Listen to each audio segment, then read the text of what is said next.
It's a pleasure to be involved with such a great team here at SARES. We've got some experts here in their fields that are delivering some awesome solutions to our clients today. But today we're going to have a little fun with some predictions, thinking into the future here. And the first topic we're going to bring up is what's probably been on most everybody's minds for the last couple of years, and that's work from home. So I am going to open this up to the panelists and start with Chris. So Chris, what do you think cybersecurity's future with work from home? Yep. So my prediction is that it's here to stay. I think the work from anywhere phenomenon is not going away. I think we learned a lot through that COVID and pandemic period. We saw rapid digital transformation, something that would take years to occurred in a matter of months. And it was an eye opener. I think we saw productivity in some situations maintain or even get better. You no longer need to work where you live. So I think it's helping out in that aspect. But even for those that go back to the office, that's forever changed as well. I think there's different areas like the service industries, working remotely is not going to be possible. But for those businesses, I think it's changed as well. It's allowed them to evolve. But that evolution and the change in the unknown is going to be kind of a concern. So I think we're seeing solutions evolve. Innovation is occurring, and with that, we're going to have better accommodations for productivity, accessibility, observability, and most importantly is security. And so we're going to see a lot of solutions come out of that. And I think there were some solutions we saw at the beginning, kind of some new emerging technologies, and those have just transitioned very well into something that's being adopted heavily. Some of that being around SASE, zero trust network access, and zero trust as an architecture type of philosophy as well. Okay, thanks, Chris. Anybody else want to jump in here? Sure. Yeah, so I'll add to that. I mean, I agree entirely. I think that work from home is not going anywhere. I think we've been seeing that as a trend for a long time, and obviously it was dramatically accelerated over the past couple of years. But with that, I think we're going to see the home is the new branch in a lot of ways, and the individual is the new perimeter. And so with that, I think to Chris's point, I think we're going to see a massive increase in technologies, services, and capabilities that are targeted specifically at those use cases. Obviously, we've seen, SASE, or the Secure Access Services Edge, be a huge project for a lot of our clients over the past, couple of years. I don't see that going anywhere. I think that's only going to accelerate, and we're going to see more and more of those types of approaches, whether it's hardware at the edge, at the home, the corporatization or the enterprise overhaul of the home network in some cases, or if it's delivered more at the endpoint level. But I think we're going to see more and more of that. Okay, thanks, Ken. Sherry, you want to jump in? Yeah, we're definitely seeing the advent of the business critical home network. Many of us have spent our entire careers trying to make the corporate network perfect. Uptime, resiliency, and to see all that just kind of evaporate overnight in some cases as everybody went home, and now they had to deal with their non-SLA internet connection. No matter how good your infrastructure at work is, it's still not going to be perfect because of all the different ways that we've had to change the way that we work in the last couple of years. So, I suspect that we'll start seeing technologies that help the average user do what many of us have been doing already. Many of us that are attending this today or speaking, we already have dual ISPs at home. We already have to deal with that. We have to switch from cellular to a different ISP, to be able to make a meeting work or a working session. But the average home user probably is not going to have the patience or the drive to deal with those technological changes. So we may see things like Windows or Mac OS adopting some SD-WAN like functionality, where they can deal with these ISP failover scenarios with more than just a ping. So SLA monitoring for the home network. we may see that coming. Okay, thanks, Jerry. Joe, anything you want to add? Yeah, yeah. From the identity space, I can certainly see the tying together. A little bit about what Chris was talking about as far as the zero trust. Just because you have all these dispersed branches and these kind of untrusted networks that you have an employee working in, and kind of to Ken's point, the individual becomes that perimeter.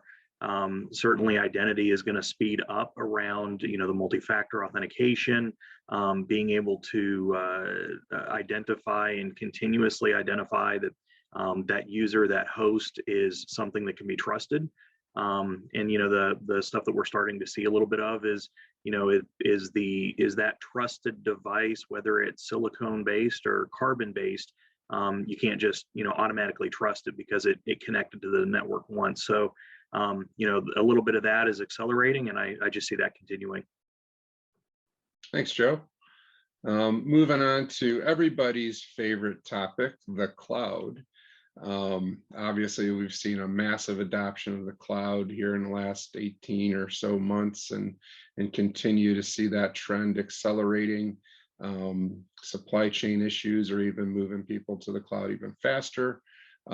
So that's obviously having a huge impact on cybersecurity.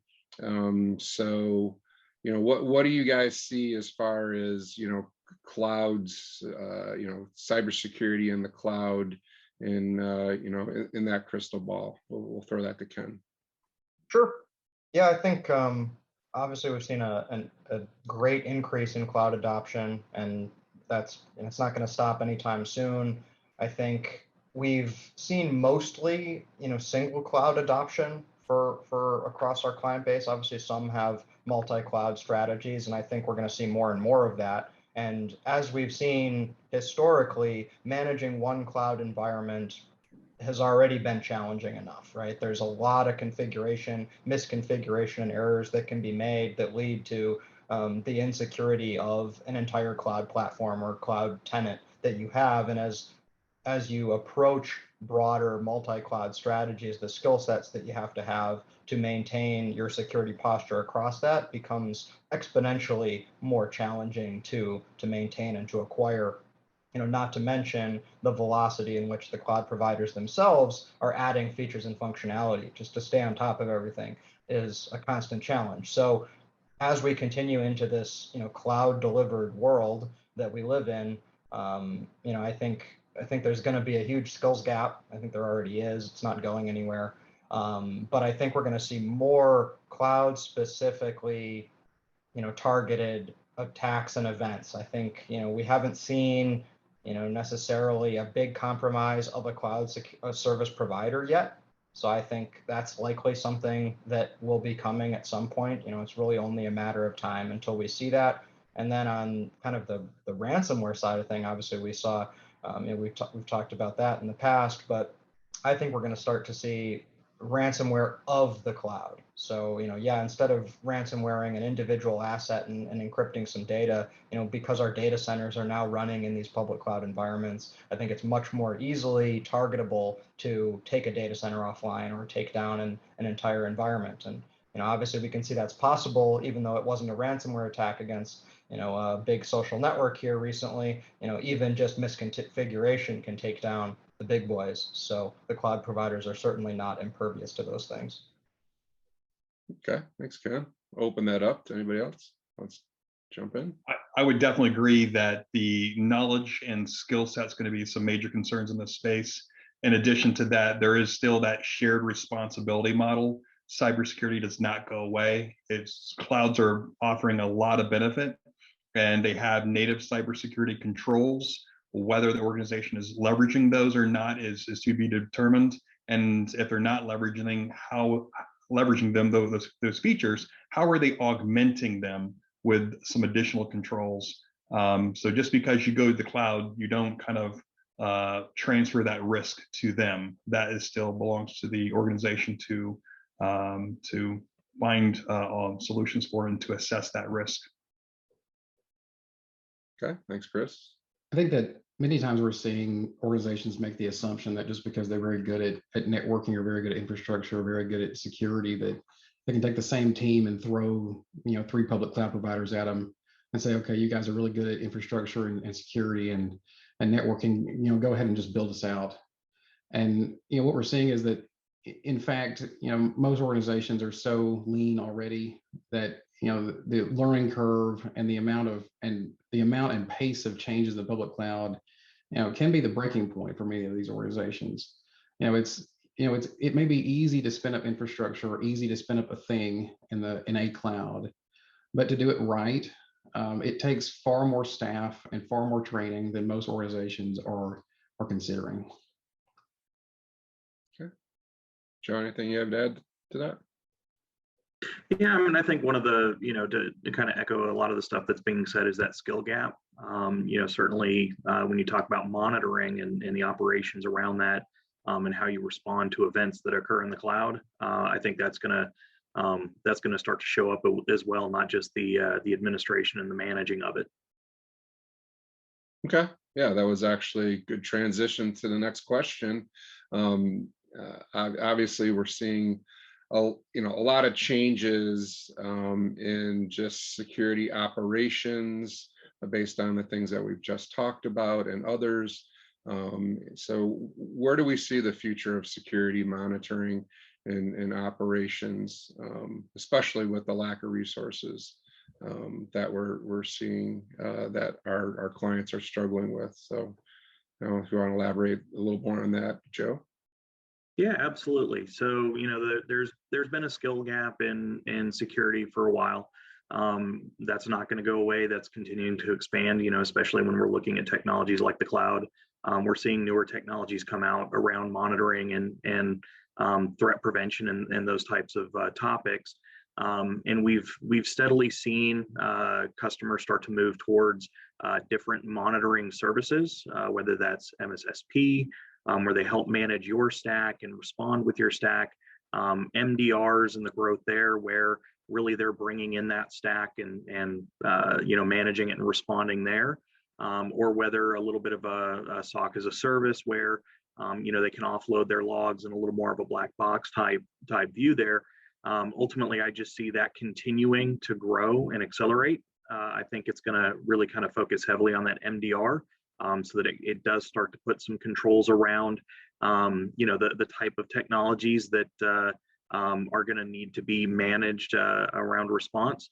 And one of the things that I do, I can see happening here in the future is kind of expanding those use cases, not just looking for, how do we respond to those traditional enterprise IT events of like lateral movement or, malware attack.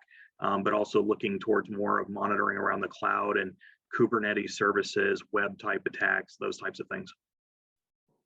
Okay, excellent. Anybody else want to add to that? Yeah, so go ahead, Ken.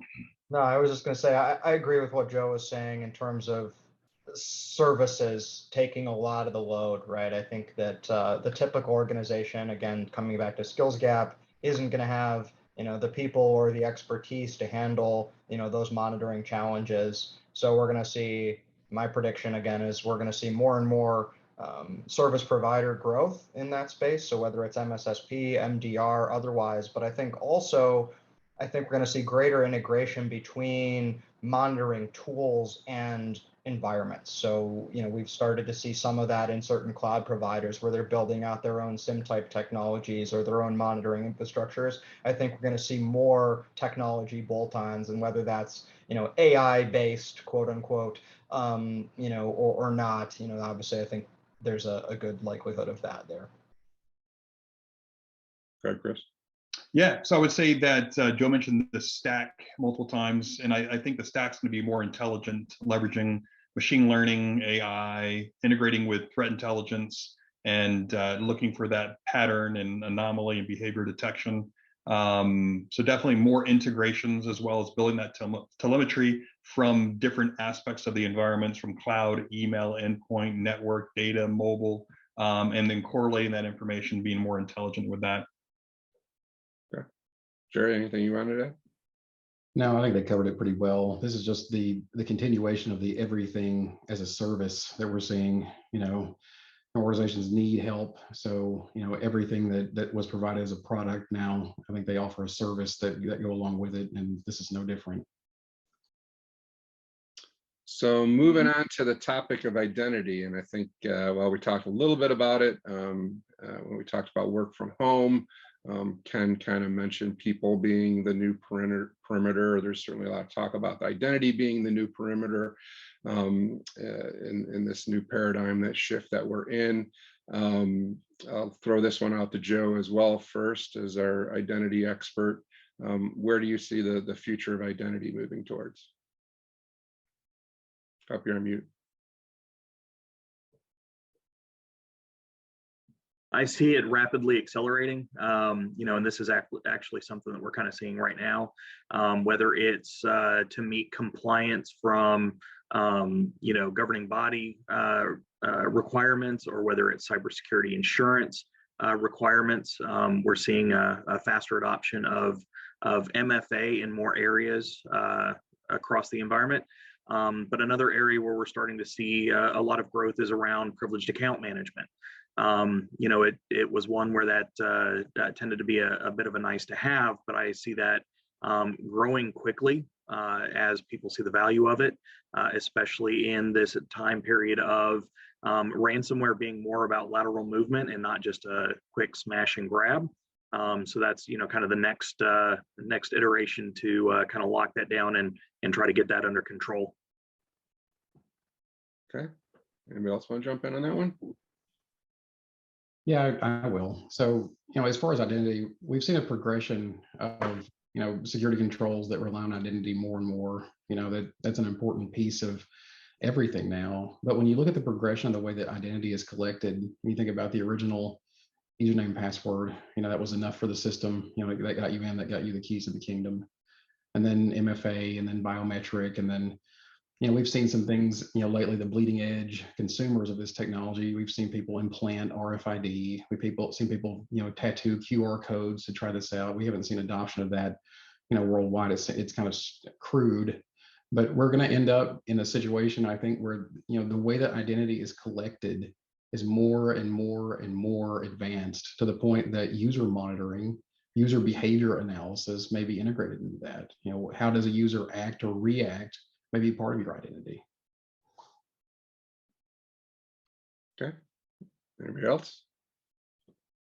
Yep, I think I agree with everything that was said. Definitely zero trust is going to be very big, and building out, the philosophy of that within the applications and identity, and leveraging more steps and workflow and multi-factor authentication to secure access to sensitive data.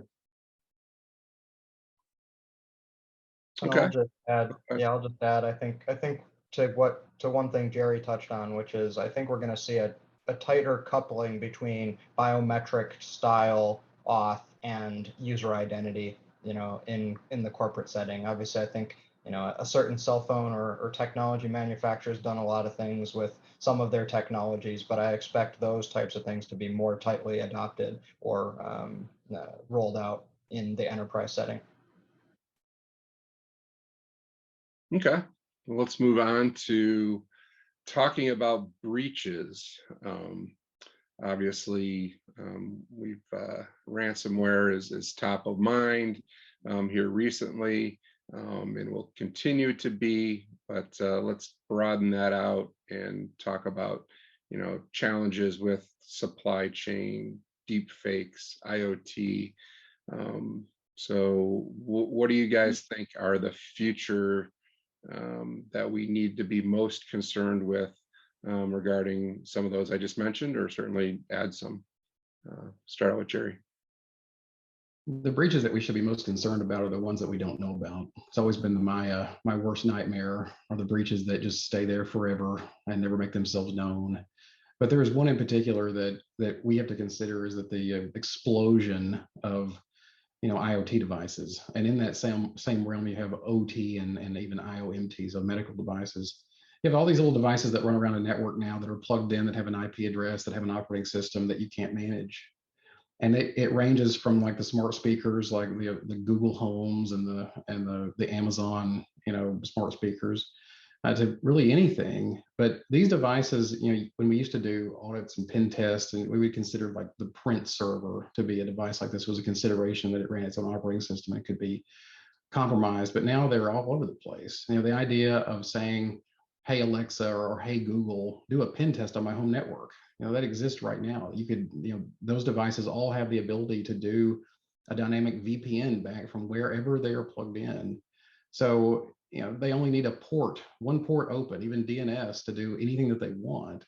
So the breaches that could happen and the ones that we don't know about are the worst. And I just see it evolving into more and more and more advanced types of threats and breaches.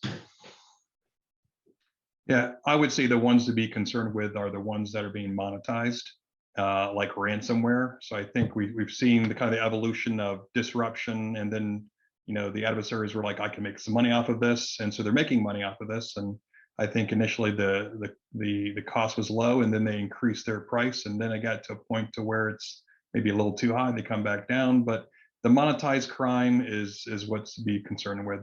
Obviously, they have to be successful in the breach. But disruption, they're even going beyond just the ransomware and demanding to unlock your files, but also capturing it and trying to expose it or put the files actually out there and such. So follow the money on that one. Yeah, I'll say, I think if you look at what the most common, most impacted types of attacks, or the things we hear about the most, obviously ransomware is number one, and I would say business email compromise or BEC is typically number two. And I think obviously we're going to continue to see those. They're too financially viable for criminal enterprise to not do. But I think we'll see shifting, right? So whether it's, again, it's ransomware, it's evolved several times. It will continue to do so, whether that's ransomware of a cloud or ransomware of a service, or ransomware commoditized down to the individual level instead. Maybe they're gonna break your home network in the way that you can't watch Netflix anymore, and they want you to pay something for it. But instead of that being $1 million ransom, it's a $20 ransom, right? There's all these different scales that can be approached, because it's not that expensive to engage in these attacks in most cases. And then on the BEC side, and it's, I think one of the things Doug mentioned up front, deepfakes, I think, are one of the likely add-ons or evolutions of BEC. We already see it. You get the email from your CEO that says they need you to send them something, or you need to do something for them immediately. And while that can be maybe convincing in an email, a lot of those who are tech savvy and enterprises have solutions to deal with those. I think as we start to see, they're calling you, they're leaving a voicemail, and it sounds like that person, or it looks like that person. Now we're in a very different space.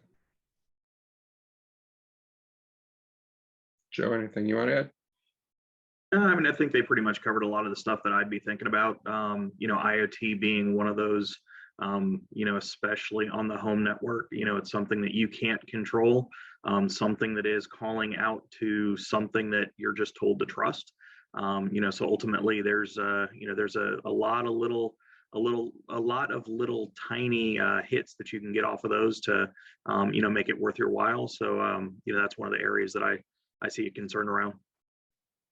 So we're obviously very familiar with a lot of products and solutions out there for these breaches that we discussed. Where do you think some of the gaps are as far as the technologies out there to address some of these breaches that we're going to be seeing here in the next 2-3 years? Yeah, I think Jerry kind of hit on this earlier. It's the unknowns, the things you don't know about. That's going to be the concerns. And as things evolve, you're introducing new kind of vulnerabilities to the equation. And so the organizations have to discover it, prioritize, seek funding, and then kind of put an execution plan in place to remediate. And that's assuming that you have available resources. I think the unknowns is going to be a very big concern with as we move forward in the next few years. Anybody else want to jump in on that one? All right, well, let's move on to architecture. So what do you guys see as the biggest concerns around cybersecurity architecture moving forward here in the next few years? Looks like Jerry, you want to go first? Yeah, for me, I mean, it's just the progression of the unimaginably complex nature of some of these environments. I look back through my career and I see the way that it's progressed in the last, 20, 25 years. And, you think about taking the helm as a new security administrator, new security architect, what you have to deal with, what you have to plan for, the rate of change. It's almost to the point where now or in the near future, it's almost unscalable if you have a legacy network that has been around for a while, trying to manage, trying to keep things up to date, renew things, I guess, as the race cars going down the track, changing the tires on it. That's the trouble. We don't have the luxury of doing greenfield many times, because most of the time our customers, and I think all of you have, you've been in business for quite a while. So keeping a strategy and executing the architecture, and then letting things age out and removing them. It sounds great in theory. It sounds great when you talk to consultants, but when we look at these networks, many times things are less than optimal for all kinds of reasons. So keeping your eye on what's important, and knowing that if you don't make a move, if you don't try to stay ahead of things, that you will be breached, that you will get compromised. That just seems to be the nature of the beast right now. Yeah, I'd like to follow that. Again, the concern is, it's more reactive versus proactive when, trying to address any kind of concern and trying to move it forward. Kind of mirroring what Jerry said, is it's more of, there's some, event that causes a reevaluation of the technology that's in there, and typically the view of that tends to be directly to address that event versus looking at it in a holistic way. So it's one where can identity address some of these concerns, endpoint, network, what's all of the pieces that come together to make the network more resilient versus this one particular space where a gap came up. Yeah, what I'll, I guess, add is, I think we have, in a lot of cases, in the different kind of sections of cybersecurity or technology, we have good, decent strategies for things, right? We have shift left in the application and development lifecycle side of things in order to bring security earlier on to that development lifecycle, and we have zero trust, the concept really of minimizing what you extend or what is allowed to be trusted in things, right? Taking that to its extreme. But these are not easy to implement strategies. And, anything that takes that level of effort to implement is bound to be implemented poorly in a lot of cases, or not applied thoroughly. And so as we've seen the increase in just the amount of software development or tools and technologies that come out, it's like on a daily basis. I don't have the statistics, but there's how much source code has been posted to GitHub, or how many Docker containers or software libraries are created. So I think we need, from a security architecture perspective, better approaches to automating and enforcing controls, and whether that gets into secure application development or secure container libraries, etc. It's a challenge that I think we're still lacking in a lot of ways of addressing as an industry. I would agree. The pace at which the workloads are changing is rapid. And in addition to that, the cloud is constantly evolving, constantly introducing innovative feature functionalities, and organizations will adopt that or not adopt it. But the thing is it's the new features are coming out very frequently, and as the developers change to leverage something new, that may introduce something from a kind of a cybersecurity risk perspective that needs to be evaluated. Yeah, I mean, imagine the concept of being able to tear down an entire data center with just using infrastructure as code. It used to be the idea of a disgruntled employee, walks out the door, they may take some stuff with them. At this point, with automation and the tools that we have, they could tear down an entire data center if the controls aren't there. And just as much as you can build things with automation, they can also tear them down in an instant. So, the rate of change, the rate of automation, this has outpaced anything I've ever seen before. And most people in executive management positions probably don't realize, the power of automation and maybe how far their organizations are using this even right now. So yeah, that's a good topic, automation. So obviously we just touched on that a little bit. Anybody want to expand on that? I think we do hear our clients talk a lot about automation and how they want to invest in it, but I think we see most clients struggling with that. Where do we see automation going here in the next year or two?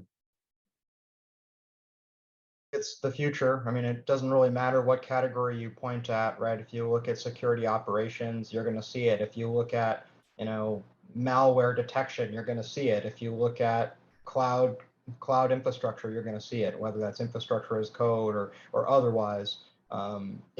It is the future of our industry. Nothing will exist that is, I mean, if you're manually doing things, ultimately you'll be doing them wrong, right? The more you do manual, the more mistakes you can make, the more fat fingers you can have, the more any rules you can accidentally create on a firewall, right? All of these things, aren't implicitly solved by automation, but by automating, you can put in place the controls both to check those things before they're deployed, versus doing so only after the fact. So you have to approach that both from kind of a pre-deployment as well as a post-deployment from a continuous automation and continuous monitoring perspective. Anybody else? Yeah, I think you're going to see a little more acceptability of, when you're looking at automation. One of the challenges in the past has been, the business impact. We can't, disable a user, without extensive verification. You're seeing those automation tools that are growing to the level to be able to get a lot of that automation done. So I think there's going to be a little more acceptability to, disabling an account if it truly looks like it's moving lateral, versus, a whole lot of call outs. Especially as we continue to see, ransomware, these kind of big hits, where, hey, there was something that, kind of popped early, but, the attackers were already, moving at that point, and your breakout time is so low. I think there's going to be more people willing to adopt it in those type of use cases where they were much more risk averse before. Okay. Well, back to the architecture question again. What do you believe when it comes to actual specific technologies within cybersecurity? What are some of the ones that you feel our clients aren't deploying fast enough?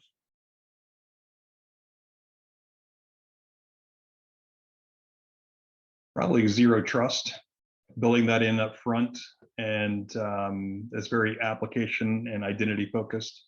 But if you kind of develop that methodology and framework and mindset, that's going to kind of take everything into the picture.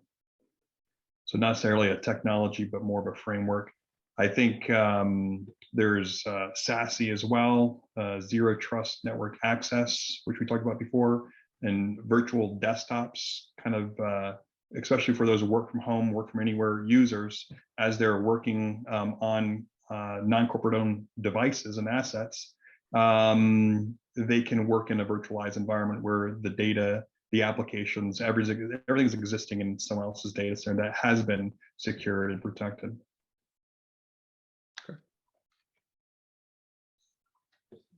Yeah, I'm going to kind of fall back to, one that I mentioned before, privileged account management, right? you know, someone gets, you know, access to the right account for a firewall, access to the right account for the domain, access to the right account for a cloud tenant, and things can start to turn bad very quickly. And I think it's one where, you know, privileged account management puts a lot of controls in place, puts a lot of visibility and auditing in place to be able to significantly reduce those risks.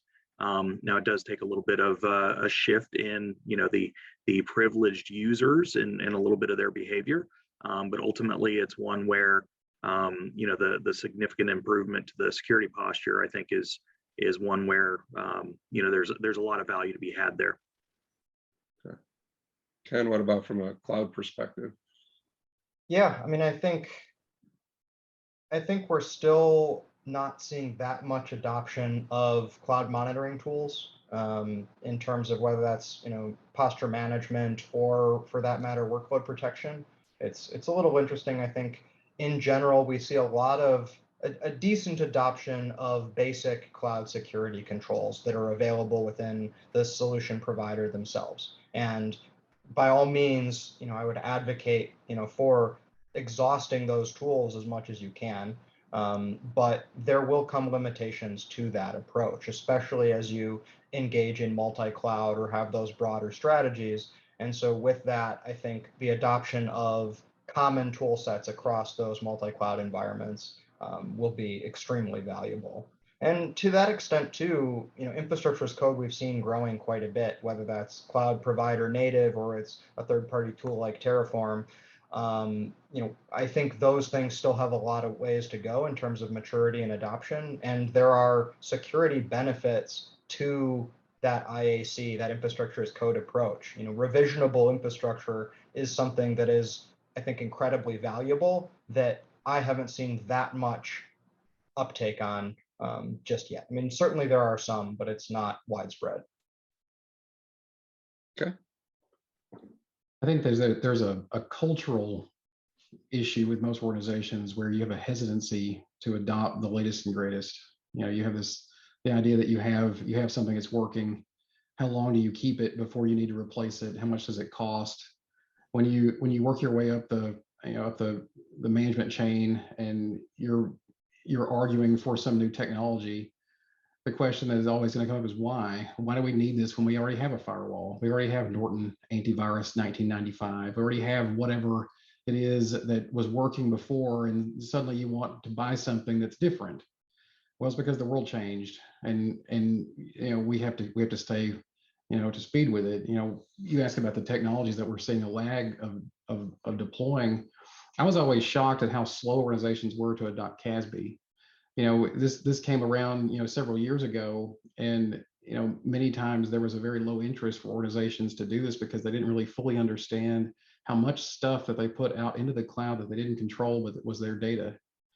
And you know, along with that, you know, Chris mentioned ZTNA. You know, there's a good replacement for traditional client VPN technologies right now, but we see a hesitancy of customers to apply that because, you know, it's a huge change to the way that your users consume your resources. So, you know, reducing your attack surface is typically all of the people that are on this, you know, this panel. You know, our main concern when we talk to our customers is, you know, how do we reduce your attack surface? How do we tighten up your security?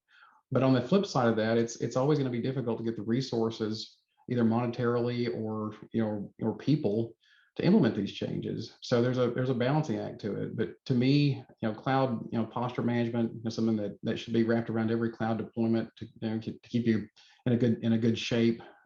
DLP, CASB, and ZTNA are really technologies that I see that are available right now that can help a ton, that have a low adoption, you know, from my experience. Okay. Well, we certainly continue to see a lot of new vendors out there with solutions, and we see a lot of acquisitions. So we do see some platform players continuing to expand their capabilities, and our clients are definitely looking to potentially, you know, look at, you know, moving towards more of a platform approach so they don't have so many point products.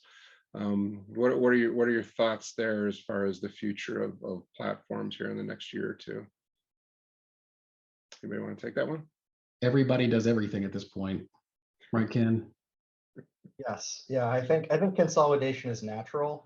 I mean, we look at I think the last Curie did a talk about SASE as a technology, and again, what is SASE but not a consolidation play? As we've seen time and time again historically, as features and capabilities improve, it is natural for vendors and manufacturers to want to bundle things together, and it's natural to want to have, one throat to choke, or one thing to deploy, one box if it's talking next gen firewall, or one cloud security solution like a SASE type of play. So we're certainly going to see more of that. I mean, this has been history. It's going to repeat itself again and again. It's where do the startup vendors find themselves? I think ultimately, right? That if you make a point product, are you planning to be acquired as something else, or are you planning to build into a broader platform? Because most organizations don't want to come to you for one specific thing, or if they are, maybe they should be thinking about a broader strategy as well, right? There are certainly benefits to platform plays. Yeah, I definitely agree with that. Platforms are phenomenal technologies. A lot of times they're doing acquisitions of other vendors. But while platforms do a lot of things in a lot of areas, nobody does everything. And so you're going to have to augment those platforms with certain solutions for emerging kind of features that you're leveraging in the cloud or whatever it may be, and then hopefully be able to integrate your platform with whatever you're augmenting that platform with. But definitely leveraging the platform, having kind of that single pane of glass or that one console you can go to go control different aspects of your cybersecurity program is phenomenal. I think So, the one caution I'll add, sorry, is just that just because something is a platform doesn't implicitly make it better, right? You have to consider what the management level is of that platform. Is it truly the one single pane of glass, as everyone likes to tell you, or is it not? And if they're, again, if you're calling yourself a market category, I'll use SASE as an example, what components of that do you actually cover? Just because you're claiming something doesn't mean that you are doing, all or most of the capabilities that you want. So you have to be cautious of the claimed platform play, more so than the independent point product, because they do what they say they're going to do. Joe, how are platforms applying to the identity space? There's certainly a trend in that direction.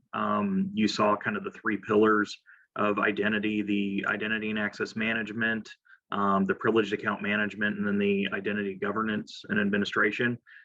You saw those kind of point players in those different areas really well define the capabilities that outline what those pillars are for and how they play into the identity space.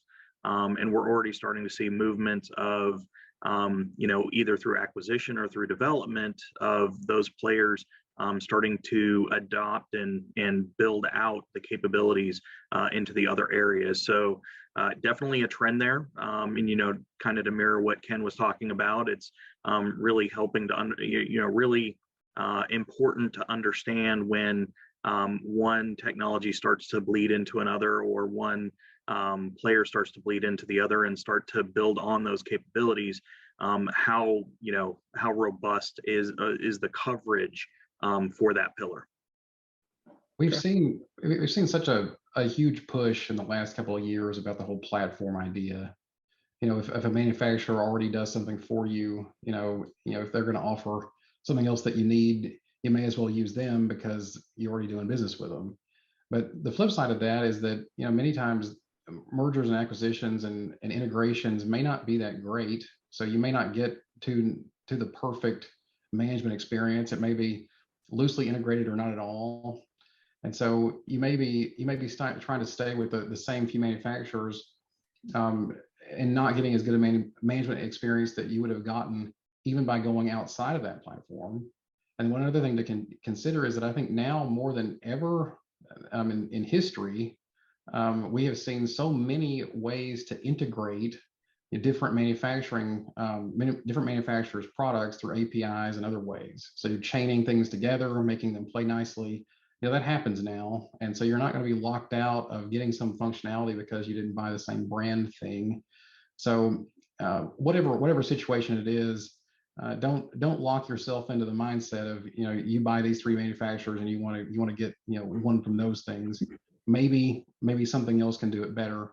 And that is a thing that we see a lot is security is done because you've been doing it a certain way for a certain amount of time, so you know what you know.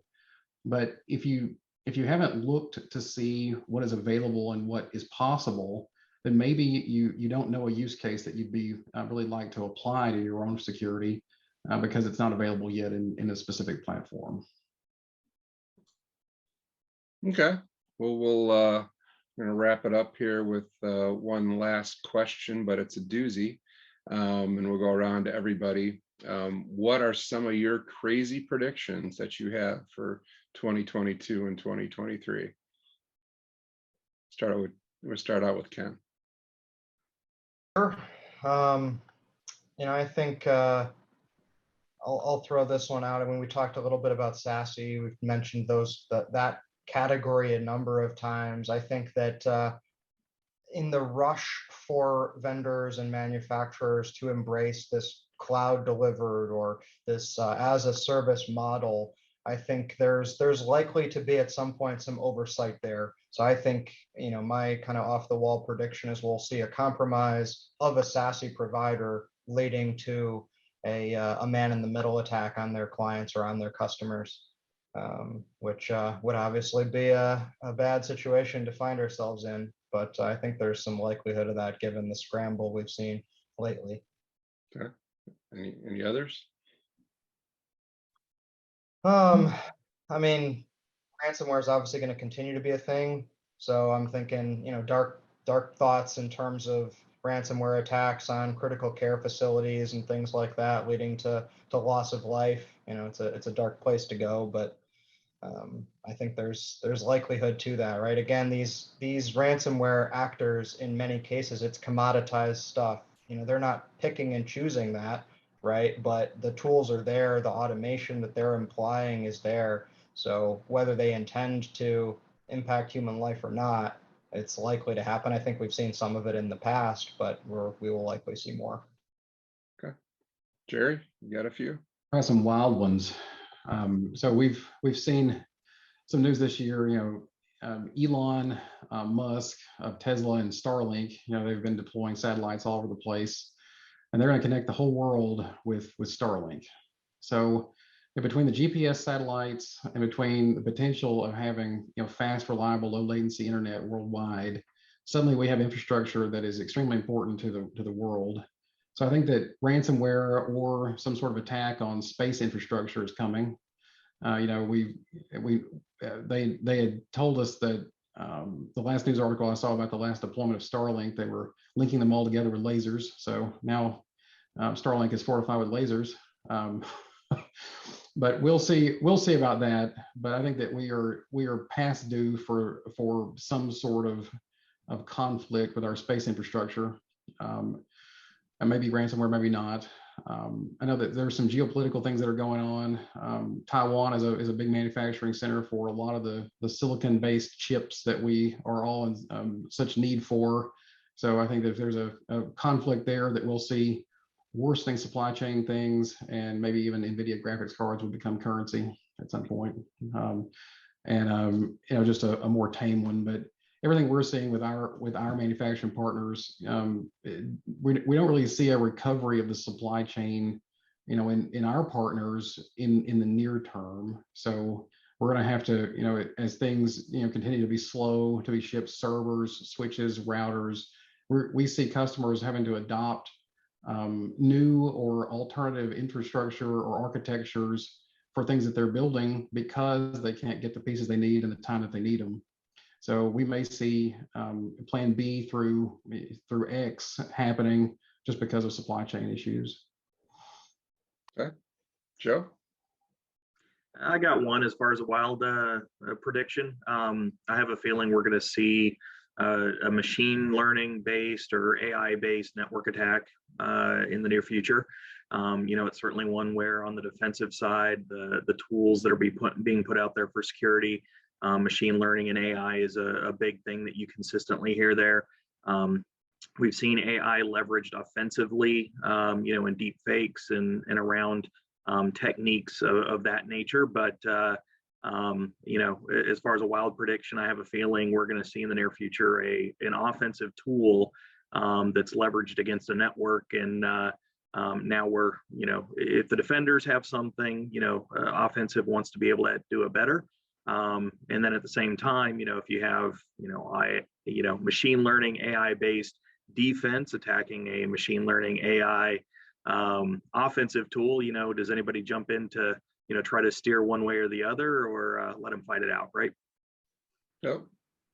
All right, Chris. Yeah, I'm not sure if I have a crazy one. Some good ones were put out there. I would maybe say consumer grade disruptions causing like business disruptions with, I think Jerry might have hit this point before with multiple, people maybe having just one ISP at home with the work from home users, work from anywhere users using home consumer grade internet connections. If that goes down, productivity goes down. If it's a internet outage in a region, your productivity is going to go down. That's going to, affect the business. Something that the organizations don't have control over. So that's maybe one of my crazy predictions.